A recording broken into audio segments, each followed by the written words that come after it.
Madame, Monsieur, bonjour. Bienvenue sur le plateau de votre émission et je suis particulièrement ravi de vous accueillir en cette matinée. Entre dialogue et interrogation, quelle place pour la rencontre entre musulmans et chrétiens aujourd'hui? Nous recevons ce matin Jean-François Bourg, délégué national de l'Église catholique de France pour les relations avec les musulmans. Mais avant d'aller plus loin, écoutons Micheline Baucher-Lemilon, elle est coprésidente du groupe d'amitié islamo-chrétien. Le GAIC, il faut le penser dans le contexte français, français d'aujourd'hui, qui n'est pas spécialement facile. J'insisterai sur l'amitié plus que sur les questions religieuses. Parce qu'au fond, ce qui m'apparaissait important, c'est que les citoyens de confession musulmane, j'insiste toujours parce que ça m'agace qu'on dise les musulmans, devaient vraiment prendre leur place et que c'était dans cette interconnaissance qu'on allait pouvoir faire société ensemble. Mais il y a une espèce d'ignorance qui est, à mon avis, dommageable. Ma façon d'être chrétienne fait que j'ai cette conception d'un dialogue qui se fait dans le rapport quotidien, dans l'échange. C'est une toute petite voix qui se maintient depuis longtemps et qui dit « nous sommes amis, nous pouvons être amis et nous souhaitons que cette amitié soit entretenue et se développe ». Et vous n'entendez pas tellement cette voix dans le paysage français. Donc, aussi modeste qu'on soit, ben, je pense que c'est important. C'est comme une amitié que j'ai envie de prolonger toute ma vie et d'enrichir toute ma vie.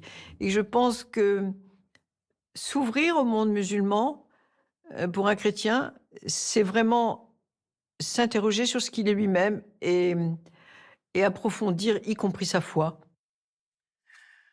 Bonjour, frère Jean-François Bourg. Bonjour. Je voudrais d'abord vous dire combien nous sommes ravis de vous recevoir parce que le dialogue entre les musulmans et les chrétiens n'a quasiment jamais cessé.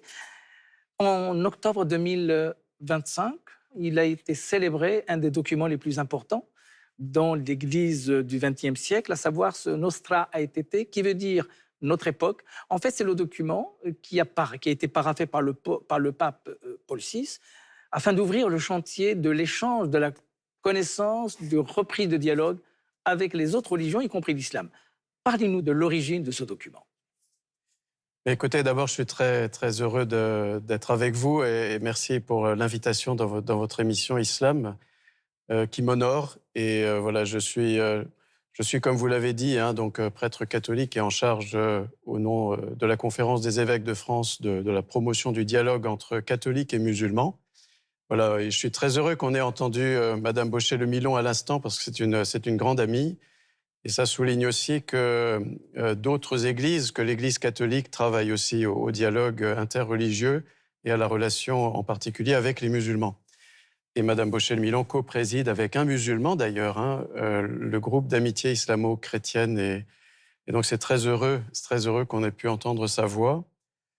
Moi, au niveau catholique, effectivement, j'essaye de tirer les fruits d'entretenir ce dynamisme qui a été en effet, comme vous l'avez dit, fondé par un texte majeur du Concile Vatican II, un texte important qu'on appelle Nostra Aetate. Donc ce texte, jusqu'à aujourd'hui, est un texte cadre pour nous catholiques, c'est-à-dire il nous donne des points de repère, il nous donne un encouragement à entretenir des relations avec toutes les religions, à vrai dire. Et il mentionne d'une manière un peu spéciale quand même deux religions très importantes. Une, c'est le judaïsme, qui est pour nous chrétiens évidemment, ce sont nos frères aînés, comme nous disons, nous les chrétiens. Et donc la question de la relation, de la rénovation de la relation avec le judaïsme était très importante au sortir de la Deuxième Guerre mondiale. Et du côté des papes, il y a eu une prise de conscience justement sur cette relation qui avait été très abîmée au cours des siècles. Tout n'est pas noir, mais quand même, elle avait été très abîmée entre chrétiens et juifs. Et il fallait rénover cela. Et les évêques du monde entier réunis pour ce concile, comme on dit, Vatican II, entre 1962 et 1965, ont pensé bien sous la conduite du pape de l'époque, Jean XXIII d'abord, puis Paul VI, d'écrire un texte pour rénover aussi les relations de l'Église avec toutes les religions, c'est-à-dire, pour être simple, essayer d'encourager les catholiques à regarder aussi comment Dieu travaille et sème des semences de vérité dans tous les cœurs, en fait, et dans toutes les traditions. Et comme vous l'avez souligné, c'est à la fois un grand virage et pourtant, mystérieusement, déjà, les premiers grands intellectuels du monde chrétien dans les premiers siècles, il y a donc 1800 ans maintenant, à l'époque, dans l'Antiquité, l'avaient déjà un petit peu perçu. Donc, on se retrouve avec ce texte en 1965. Le christianisme, de façon générale, les chrétiens, mais les catholiques de façon particulière, et l'islam ont une histoire commune. Cette histoire qui remonte à des temps lointains, jalonnée par des moments sombres tels que les fameuses croisades et puis la colonisation, mais aussi des moments de, je dirais, de clarté, d'illumination, de dialogue qui ont, d'une certaine façon, reconstitué une relation qui continue encore. À quoi ramenez-vous cette évolution et comment aujourd'hui faites-vous un état des lieux, même très court, mais un état des lieux de cette relation sur la longue durée? Oui, alors, ce serait évidemment intéressant d'explorer toutes les phases de cette histoire très, très riche. Il est clair qu'il y a comme un terreau, mystérieusement peut-être, hein, d'ailleurs, il y a comme un terreau commun. Tout le monde sait, je pense parmi vos auditeurs, que dans le Coran, on mentionne un certain nombre de personnages qui sont aussi très connus de la tradition juive, de la tradition chrétienne, en fait de la tradition biblique. Et donc on a ici, même si leurs histoires sont racontées parfois différemment, leurs identités sont présentées un peu différemment aussi, sur la question de Jésus, on pourrait s'étendre longuement parce que, en effet, les musulmans ne vont pas dire les mêmes choses que les chrétiens qui vont parler de fils de Dieu, ce qui peut être choquant d'ailleurs pour des juifs comme pour des musulmans, hein.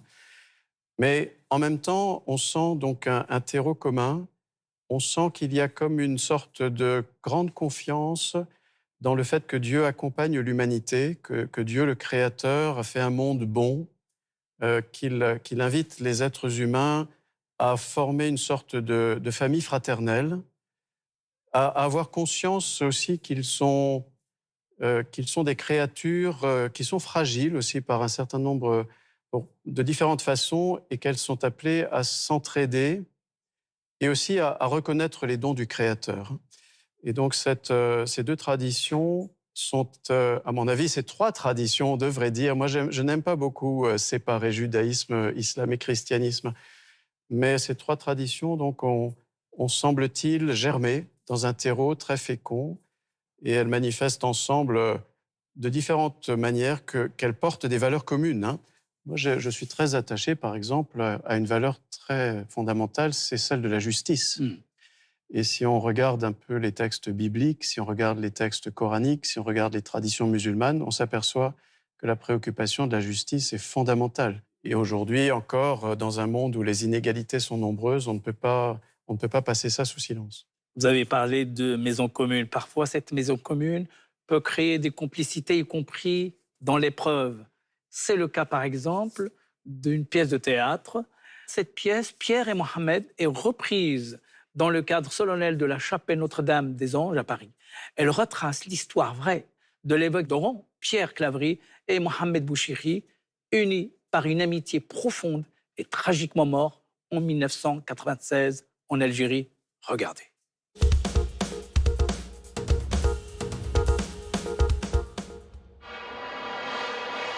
Sous la voûte de la chapelle Notre-Dame-des-Anges résonne l'écho d'une histoire tourmentée.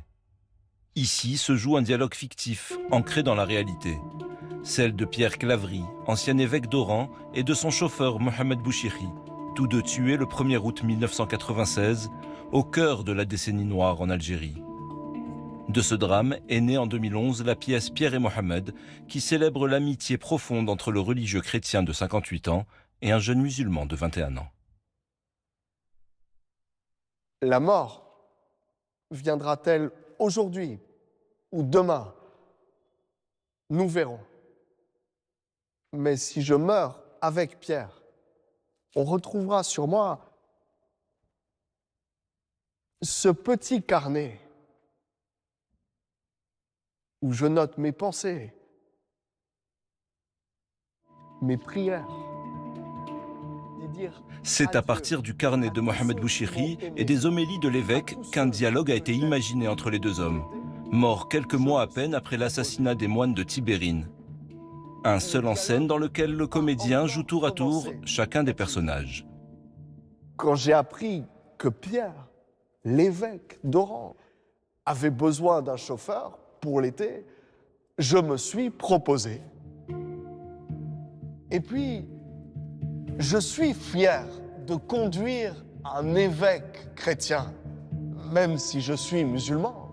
Né en Algérie, j'ai suivi les évolutions de ce pays, en partageant l'existence de milliers d'Algériens qui se trouvent aujourd'hui plongés dans la crise que l'on connaît. Je n'ai jamais été aussi triste, je crois, que le jour de la mort des moines. C'était encore un morceau de mon pays qui s'en allait, avec ses priants, venus à Tibérine comme Pierre était venu à Oran, vivre avec l'autre, entendre l'autre. Se laisser aussi façonner par l'autre. Cela ne veut pas dire perdre son identité, rejeter ses valeurs. Cela veut dire concevoir une humanité plurielle. Ce principe comme ça du dialogue qu'on essaye de faire tenir sur sa propre personne, c'est la grande singularité de ce spectacle. C'est vraiment là qu'il faut aller chercher et en même temps trouver une manière de... Au début, on a bien sûr les deux structures, on a Pierre et on a Mohamed, et de venir aussi gommer, trouver une unité, trouver quelque chose qui permette justement au fur et à mesure de faire en sorte que ça se rejoigne.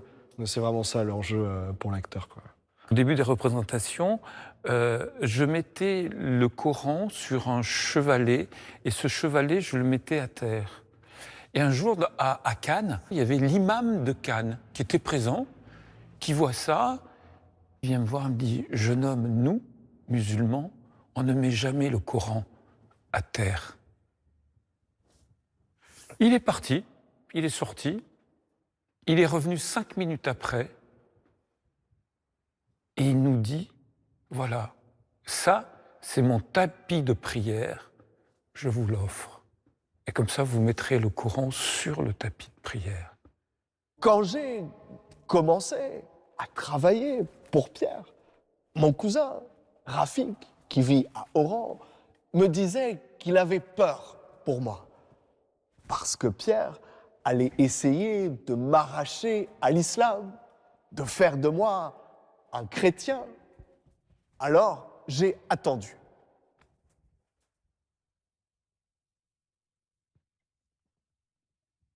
Et puis, rien. Jamais il n'a essayé de me convertir. Il me parle de Jésus quand je lui pose des questions, mais rien de plus. En plus, il connaît mieux que moi l'islam et le Coran. Il en parle toujours avec respect. Un jour, je lui ai demandé pourquoi il ne devenait pas musulman. Lui, il a éclaté de rire. Non, il n'était pas là pour convertir les gens, et encore moins pour se convertir à l'islam. S'il est en Algérie, m'a-t-il dit, c'est pour que les croyants puissent se parler.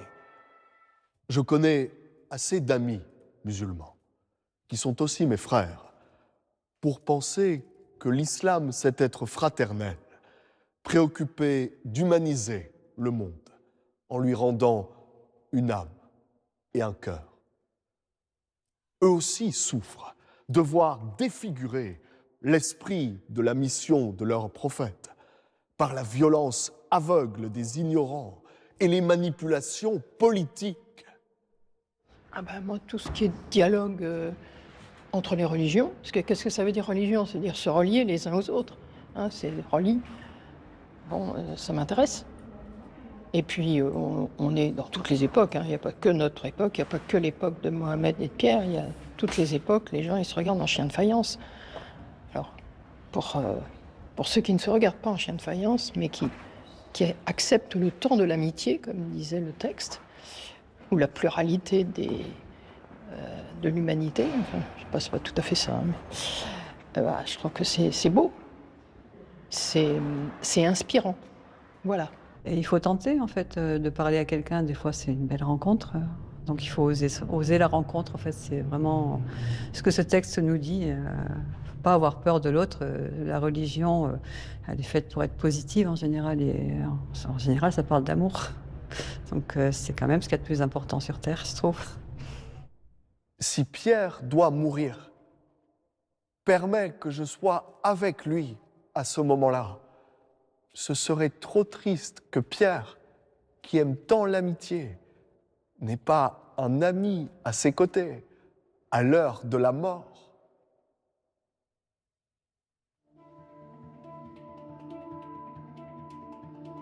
Depuis sa création, la pièce a été jouée plus de 2000 fois, devant plus d'1 million de spectateurs dans 13 pays, notamment en Algérie, où les rencontres ont été bouleversantes.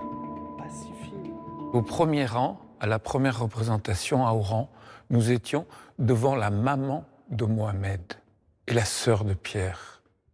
Et là, vraiment, c'est un moment très, très, très fort. Et après la représentation, la maman de Mohamed vient nous voir et nous dit « Mon fils n'est plus là, mais vous portez sa parole. » Frère Jean-François Bourg, l'art peut aussi exorciser, peut aussi apaiser, peut aussi, d'une certaine façon, reconstituer un lien. Le théâtre pourrait être aussi un élément de dialogue, de favoriser plus que jamais. Tout se passe peut-être comme si ceux qui ont commis ce sale forfait, cet assassinat, en réalité, ils ne savaient pas qu'ils allaient encore renforcer le lien. Oui, on peut dire ça. Moi, je suis très ému de revoir cet extrait. La pièce, je l'ai vue plusieurs fois et je l'ai vue avec différents publics en France depuis 2018. Je suis ému pour plusieurs raisons. Pierre Claverie était, comme moi, de l'ordre catholique dominicain.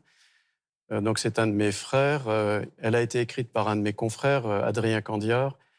Nous célébrons cette année le 30e anniversaire de ces drames qui ont emporté la vie non seulement de 19 chrétiens en Algérie, mais aussi de beaucoup d'Algériens et musulmans. Et c'est très émouvant parce que nous voyons ici, d'abord, que le dialogue interreligieux, ce n'est pas d'abord une conversation de salon. Et en tous les cas, dans certains cas, ça va conduire à aller très loin dans le courage. Le courage d'être fidèle à ses amis. Mohamed a été fidèle à Pierre Claverie. Pierre Claverie a été fidèle à ses amis algériens, comme d'autres chrétiens d'ailleurs qui vivaient en Algérie aussi à ce moment-là. Ils ont voulu rester alors même que la société était en tension. Et moi, je pense que c'est intéressant vraiment et c'est important de se rappeler que quand les choses ne vont pas très bien, quand nos sociétés traversent des troubles, des moments de tension, nous avons la responsabilité comme croyants de continuer avec détermination à poser les jalons pour construire l'amitié et la fraternité. Bien sûr, il y aura toujours des raisons de fuir, il y aura toujours des raisons de ne pas se parler ou d'éviter les discussions parce qu'elles seraient trop lourdes. Mais là, nous avons un exemple vécu dans la chair par des gens qui ont voulu vivre le dialogue jusqu'au bout, en fait, l'amitié jusqu'au bout. Alors, vous disiez, oui, l'art, en effet, il y a les gens de théâtre, il y a les gens de lettres, il y a les musiciens, il y a des festivals de musique sacrée aussi qui ont lieu. Tous ces moments nous permettent, en fait, d'essayer de sentir ensemble les aspects les plus lumineux de l'existence humaine et de les partager. Les papes ont régulièrement visité les pays musulmans, l'Égypte, les Émirats, le Maroc, bientôt le pape ira en Algérie. Ça témoigne aussi de l'attachement de l'Église et du monde musulman à continuer quand même ce dialogue malgré tout.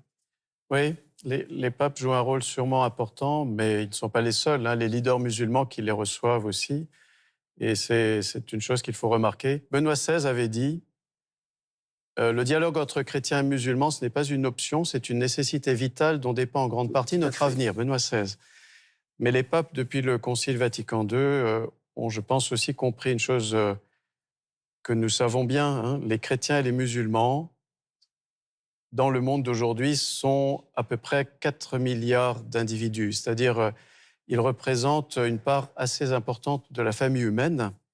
On pourrait dire que quand les leaders musulmans et les leaders chrétiens se rencontrent et essayent de poser certains jalons pour la compréhension mutuelle, eh bien, ils contribuent à un mieux-être de la planète tout entière. Et donc, ils assument leurs responsabilités, hein. Bon, on aimait beaucoup voir le pape François, par exemple, hein, aller à la rencontre de leaders musulmans. Il a fait 15 voyages sur environ 45 voyages en dehors d'Italie. 15 voyages à la rencontre de leaders musulmans dans le monde. C'est-à-dire un tiers de ces voyages consistait à cette rencontre avec les musulmans, notamment les autorités musulmanes. Et je crois qu'on peut remarquer qu'avec des leaders musulmans, ils ont proposé des lignes de force pour la rencontre et la compréhension mutuelle. Ils ont par exemple voulu encourager les fidèles chrétiens et musulmans à tout faire pour la paix, à tout faire pour faire reculer les violences quelles qu'elles soient, à tout faire pour prendre plus soin de la justice sociale, à tout faire pour privilégier la citoyenneté plutôt que la marginalisation de minorités quelles qu'elles soient et où que l'on se trouve dans le monde. Et je crois que d'une certaine façon, donc, ces leaders religieux qui font ce qu'ils peuvent, bien sûr, parce que nous aussi, nous avons nos responsabilités, ils nous encouragent et je crois que leur message reste très actuel. L'actualité, malheureusement, nous rattrape. Là-bas, en Orient, se joue aussi, d'une certaine façon, cette cohabitation, ce vivre ensemble, cette connaissance et reconnaissance. Et malheureusement, en ce moment, le Liban, qui lui est une véritable mosaïque, une mêlée humaine, où vivent, coexistent depuis longtemps musulmans, chrétiens, juifs. En ce moment, quelque chose se passe qui est en train de décimer quasiment des assises citoyennes de Libanais, musulmans, chrétiens. Qu'est-ce que vous, l'homme du dialogue, l'homme de l'Église, l'homme de la paix, qu'avez-vous à dire précisément pour que cesse cette mise à mort de ceux qui ne sont que des musulmans, que des chrétiens, que des catholiques, que des juifs au Liban? Qu'est-ce que vous avez à nous dire là-dessus? Vous savez, Monsieur Hafidi, je n'ai pas beaucoup le moyen de changer la situation que vous décrivez, qui est tellement triste et qui nous accable, hein, qui nous accable tous. Je pleure d'ailleurs, hein, avec mes amis aussi libanais, israéliens, palestiniens, iraniens, syriens. Enfin voilà, je pourrais faire une longue liste. Parce qu'un certain nombre de mes amis aussi ont leur famille là-bas, ont leurs amis là-bas. Moi, j'ai aussi des amis dans ces régions, en Égypte où j'ai vécu 10 ans, etc. Qu'est-ce que je peux dire? Sinon, nous avons à montrer qu'un autre récit est possible d'abord. C'est-à-dire que même si la guerre paraît parfois interminable et si les conflits paraissent interminables, nous devons, et c'est ce que vous faites par une émission comme celle-là, c'est ce qu'a fait mon confrère Adrien Candiard par sa pièce de théâtre, nous devons mettre en valeur d'autres récits. C'est-à-dire, malgré certains drames et malgré des périodes interminables de conflits, il y a toujours dans notre monde des gens qui continuent à se parler, des gens qui continuent à fraterniser. Au Liban, dont vous parliez, des chrétiens assistent ou aident des musulmans, qu'ils soient sunnites, qu'ils soient chiites, et inversement. Et donc, il faut que nous, à la place où nous sommes, et j'essaye de le faire à la place où je suis, comme prêtre, comme délégué des évêques de France pour le dialogue avec les musulmans, de mettre en valeur un autre récit. Parce que j'ai des milliers d'histoires, je pourrais rassembler des milliers d'histoires d'amitié entre des chrétiens et des musulmans, beaucoup d'histoires de dialogue qui ont commencé avec difficulté et qui se terminent avec un véritable approfondissement, des histoires de réconciliation, voilà, et ces histoires-là, il faut que nous les valorisions. Et quand j'écoute mes amis libanais qui me parlent de la fraternité qui tient malgré le conflit, malgré les conflits, je pense qu'ils sont en train de nous proposer une vraie espérance. Et on a parlé de ce pays comme un pays message, mais moi je crois que chaque pays devrait essayer d'être un pays message. La France aussi. La France aussi. La France a une particularité. Nous avons une société qui est plurielle, Et je pense que d'une certaine façon, là je vais le dire à ma manière comme prêtre, je pense que Dieu nous lance un appel en quelque sorte, à nous Français aussi. Il nous demande de faire en sorte qu'à partir de la société que nous avons, qui est telle qu'elle est, eh bien, nous bâtissions une civilisation du dialogue, une civilisation de l'échange et de la compréhension mutuelle. Merci, frère Jean-François Bourg, d'avoir accepté de répondre à nos questions, c'est-à-dire évoquer ce dialogue en votre qualité de secrétaire national de l'épiscopat français en charge des relations avec les musulmans. Avant de conclure, prenons un instant pour votre rendez-vous habituel avec le Coran, suivi d'un conte de Fontadramé dans Esprit et Lumière.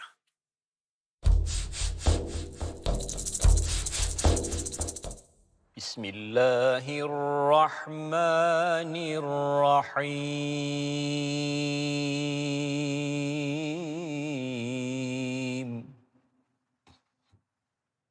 لا يكلف الله نفسا إلا وسعها لها ما كسبت وعليها ما اكتسبت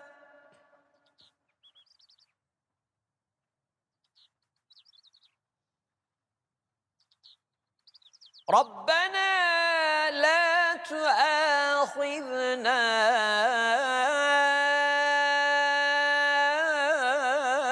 إن نسينا أو أخطأنا ربنا ولا تحمل علينا إصرا كما حملته على الذين من قبلنا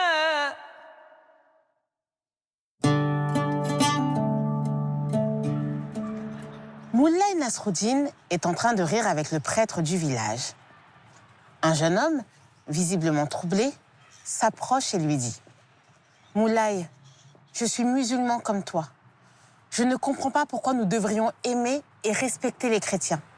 Ils ne partagent pas notre foi. » « Laisse-moi te raconter une histoire, répond Nasruddin. Il y avait une fois un homme qui avait un verger dont il prenait grand soin.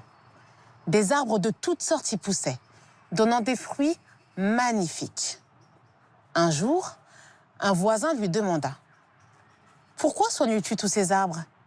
Ne pourrais-tu pas te concentrer sur un seul, celui que tu préfères, et abandonner les autres ?» L'homme sourit et répondit « Chaque arbre est différent. Certains me donnent des pommes, d'autres des oranges ou des olives. Mais tous, malgré leur variété, nourrissent ma famille. Si je ne prenais soin que d'un seul, je perdrais la richesse que me donnent les autres. » De la même manière, conclut Nasruddin, Dieu a planté sur terre différentes croyances, différents peuples, et chacun apporte quelque chose d'unique. Respecter et aimer nos frères chrétiens, c'est honorer la diversité que Dieu a créée. Leurs actes de bonté, de foi et de compassion enrichissent le monde. L'amour dépasse les frontières des croyances. Ce qui compte, c'est l'humanité que nous partageons tous. Merci d'avoir partagé ces demi-heures avec nous. Retrouvons-nous dimanche prochain. D'ici là, prenez soin de vous et des autres. La matinée, les chemins de la foi se poursuit. Vous pouvez consulter nos programmes sur la plateforme France.tv. Je vous souhaite une très belle semaine. À dimanche prochain sur France 2. Au revoir.